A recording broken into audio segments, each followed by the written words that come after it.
Հրապարակ է մտնում Arsenal ընկերության հայրենական արտադրության 120 մմ տրամաչափի Սևան ականանետների շարասյունը։ Այն կիրառվում է տեղանքի խոր ծալքերում ու թաքստոցների հետևում կահավորված բաց և կիսաբաց պաշտպանական կառույցներից, խնդիր ունենալով ճնշել կամ ոչնչացնել խրամատներում, բարձունքների հակադարձ լանջերին, լեռնահովիտներում, ձորակներում տեղակայված պայմանական հակառակորդի կենդանի ուժն ու կրակային միջոցները։ Զորատեսակի շարասյունը շարունակում են IDS ընկերության հայրենական արտադրության 122 մմ տրամաչափի փոքր համազարգային կրակի ռեակտիվ Atlant համակարգերը։ Atlant համակարգը որպես կանոն ներգրավվում է համեմատաբար մեծ չափեր ունեցող խմբային նշանակետերի խոցման, հեռավոր ականապատման և պայմանական մարտական գործողությունների շրջանում համատարած հրդեհների ստեղծման համար։ Հաջորդը հայրենական արտադրության Airworker ընկերության AW5R անոթաչուն է։ Այն նախատեսված է օդային լուսանկարահանում իրականացնելու համար։ Ունակ է գործել 30 կմ շարավով։ Ներկայացնում ենք հայրենական արտադրության Aerodynamics ընկերության Մեղու 5 անոթաչու թռչող սարքը։ Մեղու 5-ը նախատեսված է պայմանական հակառակորդի զրահապատ տեխնիկայի և կենդանի ուժի ոչնչացման համար։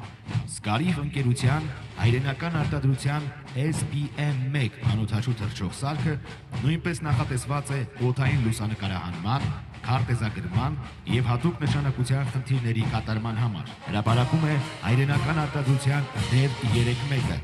որն ի տարբերություն DEV1-1-ի նախատեսված է վերգետնյա ստացիոնար նշանակետերը խոցելու համար։ DEV ընտանիքի հաջորդ նմուշը հայրենական արտադրության հետախուզահարվածային DEV3 անոթաչու թռչող համակարգը նախատեսված է հետախուզության իրականացման և տարբեր տեսակի նշանակետերի հայտնաբերման ու ոչնչացման համար։ Այժմ ցուցադրվում են հայրենական արտադրության անոթաչու թռչող սարքերի նորագույն նմուշները։ Հրապարակում է Davaro ընկերության հայրենական նորագույն արտադրության նմուշներից BIP10 անոթաչու թռչող սարքը։ Այն նախատեսված է օդային լուսանկարահանման, տեսանկարահանման և հրետանու կրակի կոորդինացման համար։ Եվ հրապարակ է մտնում անոթաչու թռչող սարքերի զորքերի հսկան, աղեղ ինքնաթիռային տիպի անոթաչու թռչող սարքը։ Երկարատև թռիչքային պաշարով բազմաֆունկցիոնալ այս անոթաչուն նախատեսված է հետախուզություն իրականացնելու, նշանակետերը հայտնաբերելու և ոչնչացնելու համար։ Աղեղի թևերի բացվածքը 18 մետր է, երկարությունը 8,5 մետր։ Կարող է թռչել 200 կմ/ժ արագությամբ, 28 ժամ տևողությամբ։ Ծովի մակարդակից կարող է բարձրանալ մինչև 8600 մետր։ Թռիչքի շարավիղը 2000 կմ է։